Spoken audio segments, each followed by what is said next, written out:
Yo comenzaría solamente señalando como esta extraña paradoja en la que vivimos, y es que tenemos una enorme oportunidad, una oportunidad histórica, como lo decimos tantas veces, una oportunidad que se da una vez en una generación, pero también hay que mirarla con mucho realismo.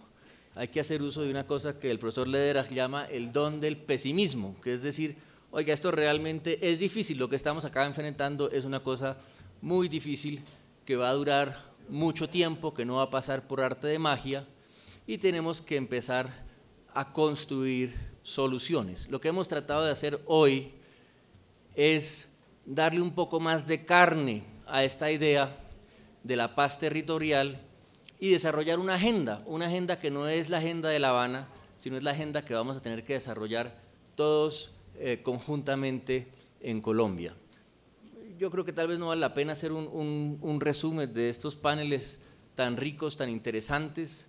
Lo que buscamos en el primer panel fue poner de presente los enormes retos que tenemos. Si estamos en esta situación no es una casualidad, no es gratis, hay unos incentivos, o como le gusta decir a algunas personas, se lo decía el alcalde de Toribío, unas condiciones estructurales que han llevado a que eso funcione así. Y eso no se cambia de la noche a la mañana, pero sí ayuda, por ejemplo, que nos haya acompañado el ministro de Hacienda y que se comprometa con un reajuste del gasto para que lo que estamos acá planeando se pueda hacer. Pero los retos son enormes. ¿Qué hace uno frente a eso? Frente a eso lo que tiene es que primero desarrollar un concepto de cómo hacer las cosas. Recientemente, muy amablemente, el profesor Lederach me pidió que le escribiera un prólogo para su libro extraordinario, que en español supongo que tendrá el mismo título que en inglés, que se llama La imaginación moral. Y yo decía que el profesor Lederach, ante todo, en ese pequeño prólogo, es un diseñador, y que un diseñador no es una persona que trata de imponerle a la realidad una solución, sino que trata de construir espacios para encauzar las cosas de manera que los cambios se den y que echen raíz y se asienten. Y eso es lo que tenemos que hacer. Entonces, ¿cuáles son los conceptos que nos pueden llevar a eso?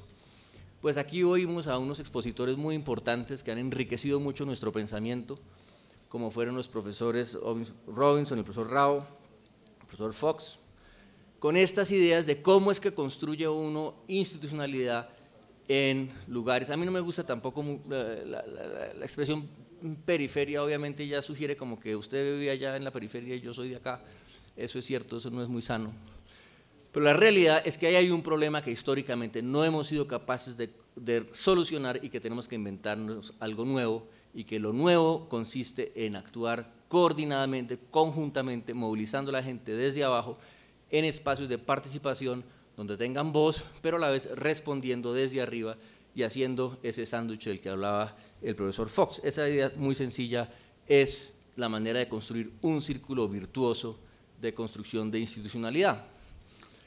Pero hay que ir más allá, y por eso el día de hoy queríamos no solamente exponer unas ideas que pueden sonar un poco abstractas, aunque creemos en ellas, sino que este evento también representara un poco qué es lo que estamos tratando de hacer.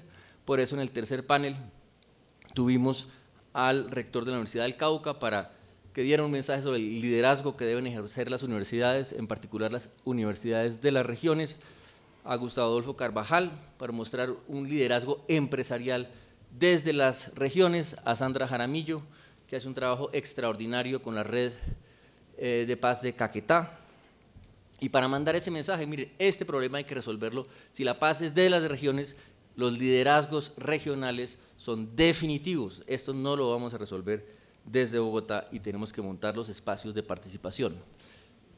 Pero en el fondo, yo creo que lo más importante de todo es lo que acabamos de oír, y es cómo es que vamos a construir confianza para que esto sea posible, porque las desconfianzas son muy grandes. Yo le decía al presidente de la República, y con eso trato de contestarle al obispo de Tibú, pero antes al amigo que preguntó, le quiero decir sobre los afrodescendientes y los indígenas, ese problema, ese asunto ya está resuelto, no se preocupe, ya está hablado. Yo le decía un día al presidente: oiga, presidente, uno este proceso de paz lo podía ver de dos maneras. Esto hace como 1 año y medio, tal vez, o 2 años, como lo que es un proceso de paz, donde hay una negociación, una mesa, un gobierno, una guerrilla, llegan a un acuerdo y luego entra una fase de implementación. Eso lo vamos a hacer, eso lo tenemos que hacer.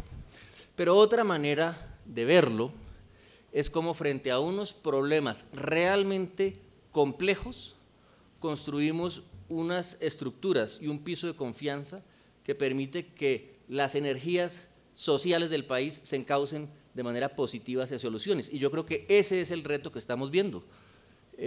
Y aquí la reflexión creo que no es solamente del gobierno nacional, es también del movimiento social.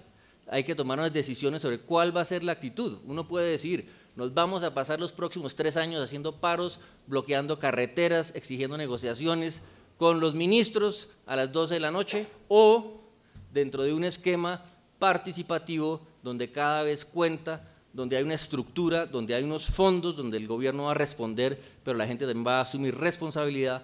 Todos conjuntamente aquí vamos a construir paz. Yo creo que es eso segundo, a eso le tenemos que apostar, pero también es muy aleccionador oír lo que acabamos de oír, porque lo que se puede hacer incluso en términos de la implementación de los acuerdos, por lo menos en una primera fase, va a ser limitado, va a ser limitado. El otro día alguna persona me preguntaba, que desafortunadamente no nos acompañó el día de hoy, nuestro queridísimo coordinador residente de Naciones Unidas, que nos va a dejar, Fabricio Hochschild, nos decía, bueno, ¿y en qué va a significar la paz para un indígena que viva a 4 horas de Guapi por Río? Paula Moreno nos daba el mismo ejemplo, a comunidades en el Pacífico realmente apartadas. Pues la respuesta honesta hoy es, en un comienzo, posiblemente no mucho, porque es limitado lo que el gobierno puede hacer, lo que la implementación de unos acuerdos pueden alcanzar. Esa es una manera de responder. Pero hay otra, y yo venía pensando en eso y retomo el símil del obispo de Tibú de su sinfónica. Es decir, si entre todos construimos esa partitura, donde hay una comprensión común de qué es lo que hay que hacer, entonces el asunto, claro, el gobierno tiene que responder, tiene que cumplir, con la ayuda del ministro de Hacienda se van a hacer las cosas, pero eso no es lo más importante. Lo más importante es que todas las iniciativas que pueda haber en este país, más allá si están en los acuerdos de La Habana o no, se puedan encauzar hacia un objetivo común, que es la construcción de una paz estable y duradera. Muchas gracias.